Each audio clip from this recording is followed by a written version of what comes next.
Ladies and gentlemen, mesdames et messieurs, je vous présente Entrepreneur en quarantaine. On va le faire en français avec notre invité, Monsieur Camara. Comment ça va, monsieur? Tout va bien, écoute, hein, tout va bien. Dans les circonstances, on va dire qu'on fait avec. Je suis content de vous avoir avec moi parce que je vous suis de très près depuis très longtemps. J'ai assisté à vos conférences, surtout avec Benoît Chalifou, avec qui vous avez écrit un livre. Et quelque chose qui m'a beaucoup touché, et c'est une expérience, c'est quelque chose que je tiens avec moi depuis que je l'ai vu en conférence à UQAM. J'ai vu la passion, l'émotion que tu vivais lorsque tu parlais de ton histoire, d'où tu viens, qui t'a donné de la première opportunité de devenir un footballeur, un homme d'affaires. Ça m'a vraiment touché de vous voir tellement d'émotions. Parlez-nous de comment tu te sens durant cette période assez bizarre en fait. Oui, c'est gentil déjà. Merci pour tes mots et ton témoignage. C'est sûr que j'ai la chance, entre guillemets, en tant que conférencier, d'avoir vécu les expériences. Il y a certains conférenciers qui parlent de thèmes. Je parle de thèmes, mais je raconte aussi mon vécu et à travers le livre qu'on a écrit avec Benoît, c'est-à-dire sa chance, ça me permet auprès des entreprises et des organismes de déployer un message autour de valeurs. C'est sûr, de la confiance en soi, par exemple. On va dire qu'en ce moment, il en faut pas mal parce que on vit une crise très, très difficile, c'est assez compliqué. Je parlais de mon cas, moi, par exemple. En tant qu'entrepreneur, j'ai 2 restaurants en France qui sont actuellement fermés. On attend encore les mesures qui vont être prises par le gouvernement. Ici, je travaille aussi avec TVA en tant qu'analyste soccer à la télé. Les émissions, les matchs de soccer sont suspendus aux États-Unis et au Canada aussi.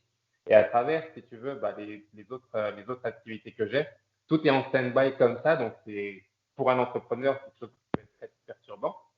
Mais en même temps, j'ai envie de dire que c'est la meilleure opportunité, le meilleur moment finalement pour se servir de cette crise, pour la tourner en positif, se remettre en question et regarder comment on peut s'ajuster. C'est ce que je fais aujourd'hui. Donc, je donne des conférences, je donne des webconférences, je partage mon expérience, je partage des mots importants avec les organisations et les entreprises et du coaching qui va avec, qui permet finalement d'insuffler un peu d'espoir, un peu de positivisme dans cette crise qui est pas mal compliquée.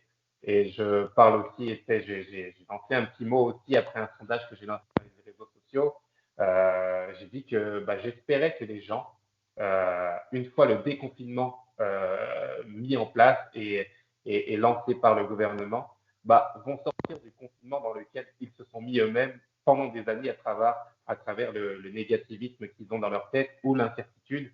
Donc, c'est vraiment important de prendre finalement cette crise et la transformer en positif pour arriver à ses objectifs et passer à travers ça. Parlons de la transformation et de faire un pivot en fait. Comme on voit beaucoup d'entrepreneurs qui auparavant vendaient dans le commerce, dans le B2B, qui sont devenus des B2C pour survivre. C'est quoi le mindset que ça prend justement pour chercher d'être positive et pas négative et d'être vraiment gelé par toute la pression, tout le stress qu'on vit à travers les médias, à travers les réseaux, à travers les communiqués de presse. Qu'est-ce qu'il faut mentalement pour activer ce positivisme?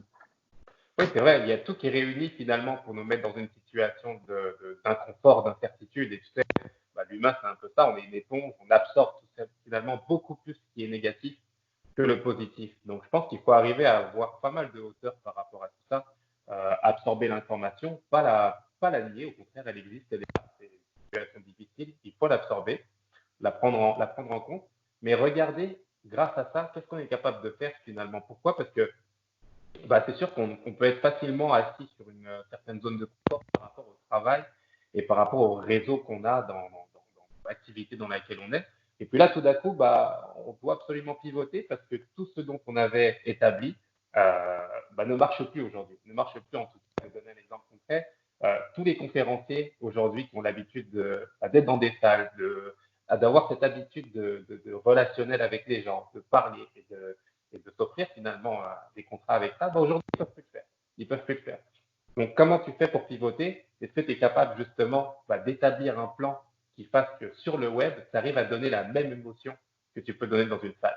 C'est tout le défi, parce qu'avec la technologie, qui est certes un atout aujourd'hui important, est-ce que tu es capable aujourd'hui de donner cette même émotion à travers un écran avec des gens à distance? Donc, pour moi, en tout cas, c'est d'essayer justement d'aller chercher des outils dans le secteur d'activité dans lequel on est et de tout faire finalement pour s'améliorer finalement. Moi, ça me permet de m'améliorer. J'apprends plein de choses à travers les webinaires. Je commence à partager tout à travers ça. Et sincèrement, c'est aussi le fun. Voilà. Je me sers de la crise pour rebondir et faire au mieux encore mon travail.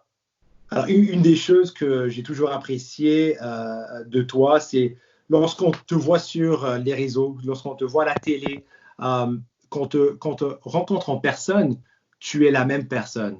Il n'y a aucune divergence entre le Hassoun sur Facebook, LinkedIn, Instagram versus la personne qu'on touche réellement. Parlez-nous de l'importance d'être authentique. Comment est-ce qu'on trouve l'authenticité en soi-même?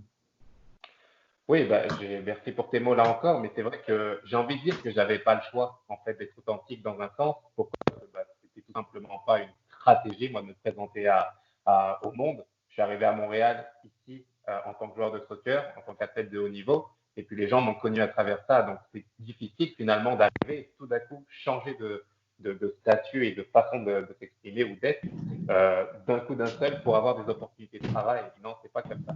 Au contraire, je pense que c'est l'authenticité qui fait la différence, qui arrive justement à faire en sorte que tu accroches avec les gens. Et puis le sens, à la fin, quand tu arrives à raconter des anecdotes, à raconter des vraies histoires que tu as vécues, peut-être finalement moi dans mes conférences, je suis assez sur le technique, mais aussi sur l'émotion, parce que c'est la réalité de ce que j'ai vécu. Et on essaye finalement de délivrer ce message qui touche bien plus les autres. Les gens n'ont pas besoin de s'identifier à toi. Mon histoire, à la fin, elle n'est pas, c'est pas plus important. C'est pas ce qu'il y a de plus important. Ce qui est important, c'est ce que les gens vont faire du message que je leur véhicule et ce que eux vont en faire pour leur propre vie. Donc, c'est un petit peu ce que j'ai envie de partager avec les gens et faire en sorte d'aider à ma façon, en fait, pour pouvoir réussir sa vie. Parce que je parlais de sondage, j'ai fait un petit sondage la semaine dernière et sur mes réseaux sociaux, tu avais 76% des gens qui, si leur vie s'arrêtait demain, auraient l'impression de ne pas avoir vécu la vie qu'ils auraient rêvé d'avoir. Et ça, je trouve ça super pertinent, super interpellant en tout cas. Je trouve que cette crise peut être à nouveau départ finalement. C'est quelque chose de difficile, mais on peut s'en servir pour arriver finalement à rebâtir quelque chose ou d'orienter sa vie en fonction de ce qu'on est réellement à l'intérieur. Donc, je pense que c'est quelque chose de très important. De toute façon, il n'y aura pas le choix. Les gens, je pense, vont penser différemment, vont consommer différemment et vont être en accord avec leur propre pratique. C'est incroyable. C'est un message tellement important durant une période tellement marquée par l'incertitude puis du stress. Je pense que de suivre vos conseils, vos conférences, c'est une façon de changer la perspective, vraiment de trouver la meilleure personne et d'avoir une opportunité de peser sur le reset, de changer ce qu'on fait peut-être au quotidien pour apprécier plus les petites choses dans la vie aussi. Hein. Ouais. Hassoun, merci beaucoup pour ce petit moment. Je sais que ce n'était pas facile de trouver un petit moment de se parler, mais ça fait un très grand plaisir de te parler. Toujours entrepreneur en quarantaine. Mon ami Hassoun, merci et j'espère d'aller luncher à un moment donné en Europe avec toi, peut-être pour aller goûter au restaurant. Avec plaisir, avec plaisir. À très bientôt. Merci Hassoun. Bye.